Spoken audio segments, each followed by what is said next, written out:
Assalamualaikum warahmatullahi wabarakatuh. Halo rekan Cipta, kembali lagi di YouTube channel Cipta Sarana Cendekia di dalam program Podcast Vokasi dalam Podcast bersama saya Nur Aisyah Kairnia.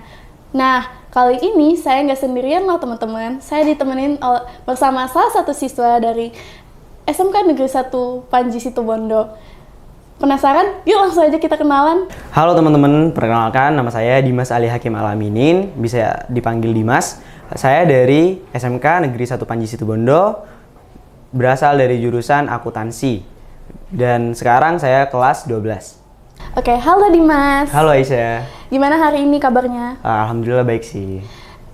Tadi kamu ada kelas nggak sih? Ada. Di kelas kamu ngapain aja tuh? Ya, di kelas saya tadi jam pertama itu ada bimbingan sama Accurate, sama Miss Latifah, sama Miss Dia. Yang jam kedua sampai jam terakhir itu ada Mr. Alfi. Tapi udah makan kan hari ini? Alhamdulillah udah. Nah, aku mau nanya dikit nih Dimas, boleh nggak? Ya, boleh. Nggak dikit sih, banyak. Ya, boleh banget. Silakan. Oke, dari pertanyaan basic nih. Alasan kamu buat milih masuk SMK tuh apa sih? Sejujurnya sih, aku gak ada alasan ya buat masuk SMK. Aku pengennya kan awalnya itu SMA. Nah, aku mencoba daftar dulu kan di berbagai jalur itu. Kan ada 3 jalur. Aku nyoba di semua jalur, alhasil aku gak keterima tuh di SMA. Jadinya karena udah terakhir gitu kan pendaftaran di SMK, jalur akademik, jadi aku masuk ke SMK aja gitu. Terus aku mau nanya lagi, kenapa kamu bisa milih akuntansi? Kenapa nggak jurusan lain? Ya karena sih pertama kan gini, aku kan disuruh sama orang tua itu disuruh masuk ke jurusan TKJ. Cuma aku mikir-mikir, TKJ itu nilainya tinggi enggak gitu. Nah, aku coba daftar tuh ke SMK aku, datang ke SMK aku. Setelah itu aku ketemu sama satpam di sana. Nah, aku disaranin untuk masuk ke jurusan akuntansi karena di jurusan TKJ itu nilainya udah tinggi-tinggi banget gitu. Jadi alhasil aku milih jurusan yang pertama itu perhotelan, yang kedua itu baru akuntansi, yang ketiga sebagai planning terakhir itu ada jurusan tata busana sih. Terus kenapa sih, kan kamu awalnya milihnya tuh SMA ya? Ya benar. Terus kenapa kamu milih buat masuk di SMK Negeri 1 Panji Situbondo? Ya karena aku rasa di sekolah di Situbondo tuh ya, yang unggul itu ya kalau nggak SMA 1 Situbondo, SMA 2 Situbondo, SMA 1 Panji. Itu yang paling mencolok menurut aku di Situbondo gitu. Nah, berarti awalnya emang kamu tuh nggak ada niat sama sekali untuk masuk SMK ya? Ya gak ada niat sama sekali. Tapi pernah nggak sih selama kamu kan sekarang udah kelas 12 ya? Iya, kelas 12. Selama 3 tahun di sekolah, di SMK ini kamu pernah merasa salah jurusan nggak sih? Jujur sih gak pernah aku ngerasa kayak aku menyesal gini salah jurusan, enggak. Soalnya aku bawa enjoy aja. Aku nginget kata-kata dari guruku, jalanin aja dulu. Kita bisa karena kita terbiasa, gitu aja sih. Nah, kalau aku boleh tahu nih, kan favoritnya di Situbondo itu SMK Negeri 1 Panji ya? Iya, salah SMK, satunya. iya. Nah, kalau di jurusan akuntansi sendiri nih, apakah itu jurusan yang paling banyak diminati sama orang-orang? Ya jujur di SMK 1 Panji itu ya, itu diminati banget sih. Soalnya kan di jurusan akuntansi itu ada sampai 4 kelas kan. Untuk yang lainnya tuh masih 3, 2 gitu. Berarti paling diminati lah ya, Ya paling jurusannya. diminati gitu loh. Aku lupa nanya nih tadi. Ya, gimana? Dimas, di sekolah itu ikut organisasi atau enggak sih?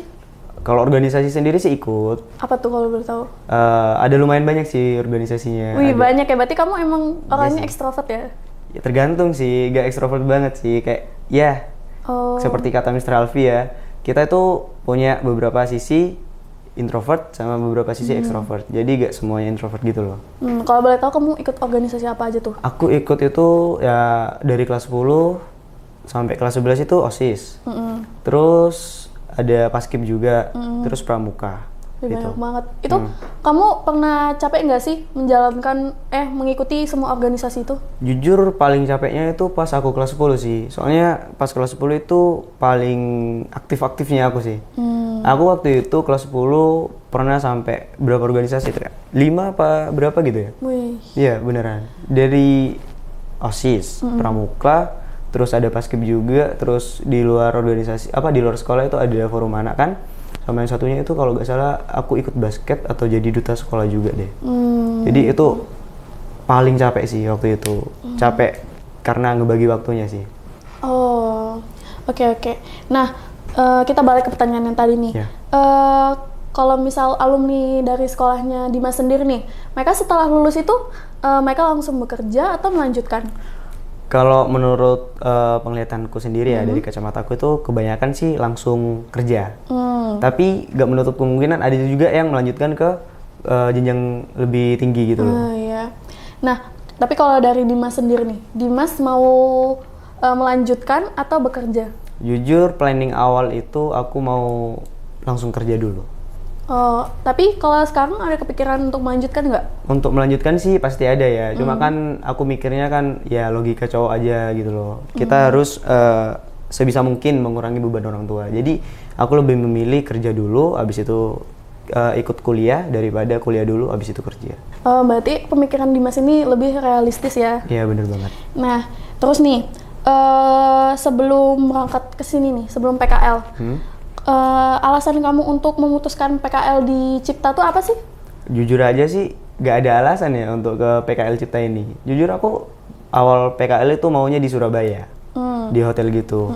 Nah waktu itu ada sempat beberapa sosialisasi antara sekolah ke wali murid. Nah di situ semuanya tuh yang PKL keluar kota, nggak semua sih, semuanya. Semuanya, cuma yang PKL di luar kota itu cuma ada yang kesini ke Malang sama yang ke Surabaya, cuma aku doang. Nah di situ sosialisasi tentang PKL Cipta itu. Oh jadi ada sosialisasi dari sekolah ke wali-wali ya? Ada. Berarti mulai dari situ baru Dimas diizinkan ya buat itu? Atau gimana? Bukan diizinkan sih, kayak disuruh gitu loh, disuruh PKL ke Cipta aja, ke Malang aja. Soalnya kalau di Cipta itu lebih ke akuntansinya gitu, kata orang tua sih gitu. Baru mulai dari situ Dimas berubah pikiran? Iya. Nah, sebelumnya Dimas itu udah pernah PKL belum sih? Sebelumnya sih gak pernah PKL, cuma pernah casual aja sih.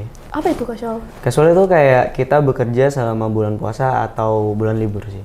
Gitu. Itu waktu itu Dimas ditempatin di mana tuh? Di instansi yang jual banyak produksi, kayak pakaian ada, terus kayak sembako-sembako juga ada di situ. Besar juga kok. Nah, pas kamu udah sampai Malang nih, kamu merasakan nggak sih perbedaan atmosfer di antara Malang dan Situbondo? Ngerasa banget sih. Apa itu? Yang ya tahu sendiri Situbondo, nggak tahu ya. Ya aku nggak tahu, kan gitu. belum pernah ke sana. Oh gitu, maaf ya. Jadi di Situbondo itu panas sih, panas banget. Panasnya tuh bukan panas biasa, tapi panas yang nyengat gitu loh, ngerti nggak? Iya.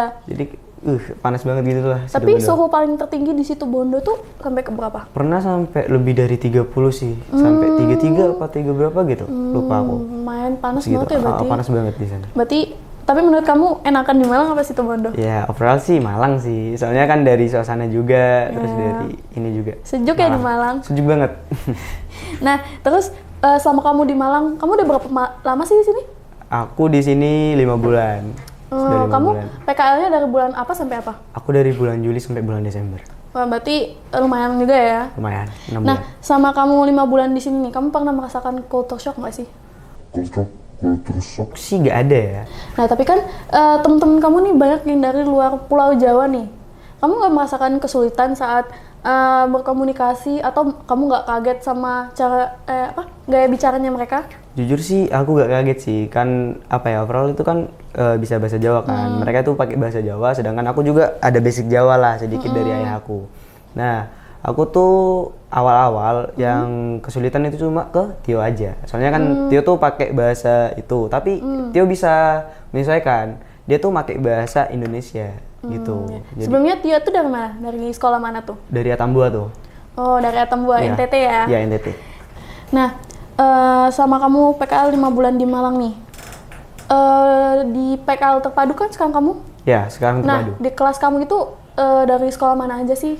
Aku sih ada 8 sekolah sih. Yang pertama itu dari Pacitan, yang kedua dari Budi Utomo Jombang, yang ketiga dari SMK Pro dari Banyuwangi, yang keempat ada SMK Panji, terus Ngadirojo, Kupang, Atambua, sama apa ya satunya ya? Banjarmasin? Iya, Banjarmasin bener. Kayak Banjarmasin. Nah, sama kamu 5 bulan di sini, kamu pernah merasakan kesulitan nggak sih beradaptasi sama lingkungan baru? Untuk kesulitan selama adaptasi sama lingkungan baru sih nggak ada. Soalnya, Nggak ada? iya, aku dari dari Situbondo udah dididik sih, biar bisa mandiri, bisa apa-apa sendiri. Ya cuma Mungkin di rumah sering dimarahin gara-gara numpuk baju aja sih. Jadi cuci. Tapi sekarang semenjak kamu PKL udah berubah nggak kebiasaan buruk itu? Alhamdulillah sudah berubah. Oh iya, berarti sama PKL ini juga membantu kamu dalam hal mandiri ya? Iya. Membantu banget. Nah, sama kamu PKL 5 bulan di Cipta Sakna Cendekia, coba ceritain deh pengalaman sama kamu ikut PKL terpadu.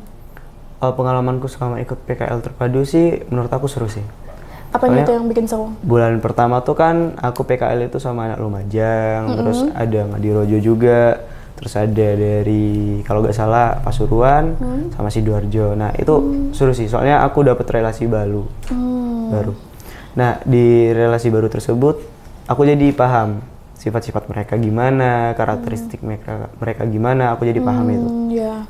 Nah, itu kan pengalaman sama PKL ya. Nah, sama PKL itu kamu merasa ada tantangan tersendiri nggak sih sama menghadapi PKL mulai dari pelajarannya mungkin atau teman-temannya? Itu apakah ada tantangan dan gimana cara kamu mengatasinya? Mungkin dari awal itu ya PKL terpadu, tantangan aku itu dari segi materi dulu sih. Dari segi materi itu kita kan harus dipacu tuh bahwa kita bisa gitu, harus bisa dipacu bisa.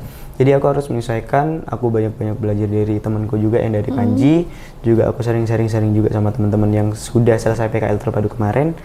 Itu sih tantangannya. Terus untuk tantangan dari temen ada juga, soalnya kan ada pepatah teman baru itu sifat baru, karakteristik baru. Jadi kita harus adaptasi. Jadi ya susahnya mungkin di adaptasinya, tapi alhamdulillah bisa kok. Oke. Nah, selama PKL di Cipta Sakna Cendekia ini, ada nggak sih pengalaman atau momen menarik nih selama kamu PKL? Selama PKL sih ada ya.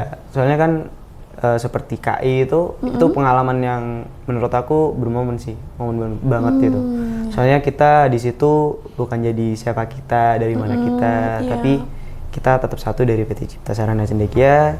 Terus ada ice breaking juga di KI itu kan, jadi kita saling mengenal satu sama lain. Seru-seruan bareng. Benar, seru-seruan di sana. Kan game juga kan di sana kan. Iya. Ya jadi seru banget di sana. Selama kamu PKL di Cipta nih, ada nggak sih materi yang paling kamu suka? Materi yang paling aku suka sih sejauh ini public speaking sih. Kenapa tuh public speaking? Ya karena kan aku dari Situbondo itu kan sering tuh jadi kayak MC di acara-acara itu sering banget di sekolah. Jadi aku kayak kalau misal ada acara nih di sekolah, mesti yang dipanggil tuh aku jadi MC. Dimas minta tolong jadi MC. Nah semenjak aku kesini, aku belajar banyak sih tentang public speaking, apalagi dari Mr. Alfi. Baik itu dari intonasi nada, dari pembawaan, terus dari kata-kata yang harus kita gunakan atau tidak, gitu tuh banyak banget sumpah. Berarti public speaking itu yang membantu kamu banget ya? Iya, membantu banget di sini. Nah terus itu kan materi. Ya. Kalau instruktur, siapa tuh yang paling kamu suka? Instruktur yang paling aku suka sih karena pembawaan materinya nih ya, Miss Niken sih menurut aku. Kenapa Miss Niken? Ya karena pembawaan materi Miss Niken itu kayak detail, jelas, dan singkat, mudah dipahami gitu loh. Berarti Miss paling Niken. masuk ya pembawaannya materinya Miss Niken Paling ke kamu? masuk banget ke aku gitu. Nah, terus kamu ngerasa nggak sih ada manfaat sama kamu PKL di sini tuh manfaatnya apa aja? Manfaatnya sih banyak ya. Apa aja tuh?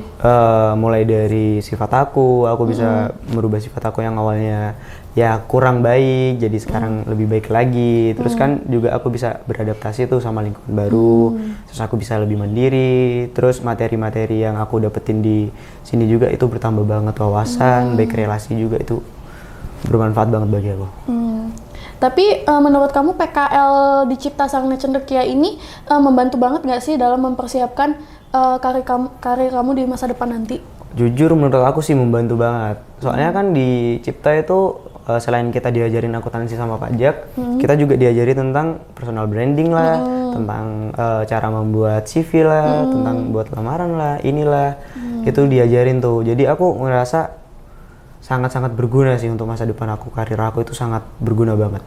Nah, kamu ada saran gak nih buat mungkin adik-adik kelas kamu yang tahun depan nanti mungkin PKL di Cipta Sarana Cendekia? Ada sih saran aku nih ya untuk adik-adik yang mau PKL di Cipta Sarana Cendekia lebih semangat lagi, soalnya PKL di Cipta itu seru banget.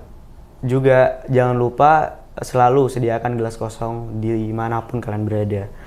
Ambil ilmu baiknya, buang ilmu buruknya. Seperti itu aja sih. Nah, oke. Kamu ada nggak motivasi buat penonton di rumah nih yang lagi nonton? Motivasi aku ya? Motivasi aku sih ini sih, jangan pernah kalian ngerasa kalian itu sendirian. Jangan pernah kalian lupa karena ada teman di sana, ada teman yang nge-backing kalian dari belakang gitu loh. Dan juga berkembanglah dengan diri sendiri, selalu mandiri. Nah, tapi kamu merekomendasi nggak sih untuk PKL di sini? Jujur sih, aku sangat merekomendasikan banget PKL di Cipta Sarana Cendekia. Ya, mungkin dari segi materi, PT Cipta itu sangat bermanfaat banget bagi jurusan akuntansi. Yang dimana kita diajarin akuntansi, kita diajarin pajak, juga kita diajarin segala hal yang membuat kita untuk karir kita ke depannya. Itu diajarin banget. Jadi aku recommended banget untuk PKL di Cipta ini. Nah, sekarang nih pesan mungkin buat sekolah kamu atau CSC ke depannya nanti gimana, dan mungkin pesan-pesan buat teman-teman PKL nih. Oh gitu. Ada nggak? Ada sih. Apa tuh? Dari saya sendiri untuk sekolah ya. Iya. Jangan lupa lebih dikembangkan lagi, terus lebih diacukan lagi, lebih dipacu lagi untuk PKL ke Cipta Sarana Cendekia. Kalau bisa jadikan PKL Cipta Sarana Cendekia itu dijadikan ini PKL produktif kalau nggak salah, produktif gitu. Nah setelah itu untuk PT Cipta Sarana Cendekia sendiri pesannya semoga terus berkembang dan juga bisa maju gitu. Terus untuk teman-teman kos sama teman-teman dari daerah lain, pesannya sih cuma satu. Terima kasih buat kalian semua yang menerima aku nih. Juga jangan lupa jaga kesehatan, and see you on top. Oke. Nah, jadi kesimpulannya adalah Dimas merasa enjoy dan merasa PKL di Cipta Sarana Cendekia itu seru banget loh. Nah, Dimas juga tadi mengatakan kalau materi yang ada di Cipta Sarana Cendekia seperti public speaking itu membantu dia dalam kehidupan sehari-harinya dia. Nah, Dimas juga sangat merekomendasikan untuk PKL di Cipta Sarana Cendekia. Oke teman-teman, jangan lupa untuk like, comment, and subscribe YouTube channel Cipta Sarana Cendekia dan ikuti semua akun Cipta Sarana Cendekia dengan nama yang sama, Cipta Sarana Cendekia. Saya Nur Aisyah Karunia dan saya Dimas Ali Hakim Alaminin. Kami pamit undur diri. Wassalamualaikum warahmatullahi wabarakatuh.